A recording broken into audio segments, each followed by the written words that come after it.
This is the VOA Special English Agriculture Report.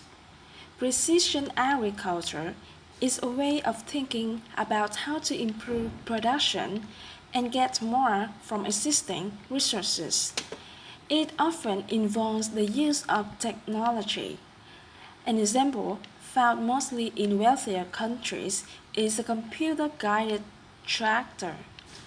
The computer does most of the driving.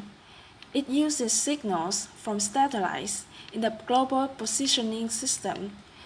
GPS technology helps the tractor cut rows in straight lines and put the right amount of fertilizer in the right place. Jimmy Messick is a farmer in Northern Virginia. He says the GPS guidance system makes it easier to come back later and plant the seed in his fields of maize or corn. The tractor with equipment for planting seeds has the same guidance system as the one that spreads fertilizers on the fields.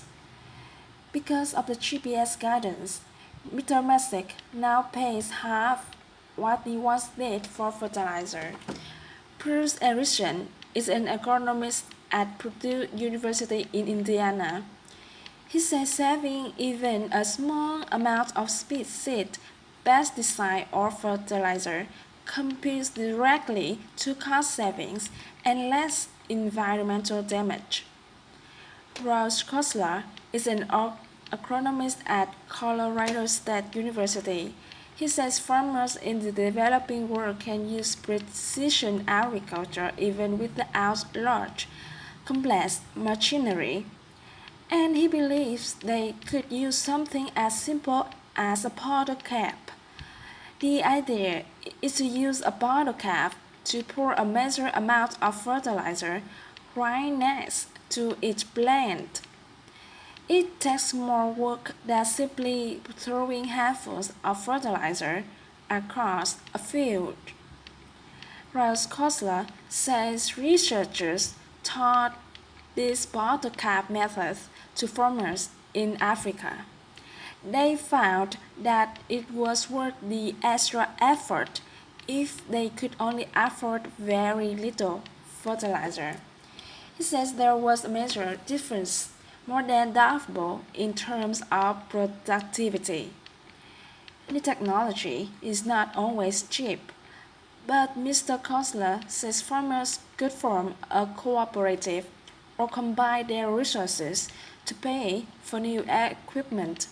He and other researchers worked with a farmer in India to precision level his irrigated wheat fields. That kept the fields from developing wet and dry areas that reduced productivity. The farmer also added better fertilizers and insect control. As a result, he was able to grow almost 3 times as much wheat on the same amount of land. With the extra money the farmer made and a small loan, he bought his own precision leveler. And now, for a fee, he offers that as a service to other farmers. For VOA Special English.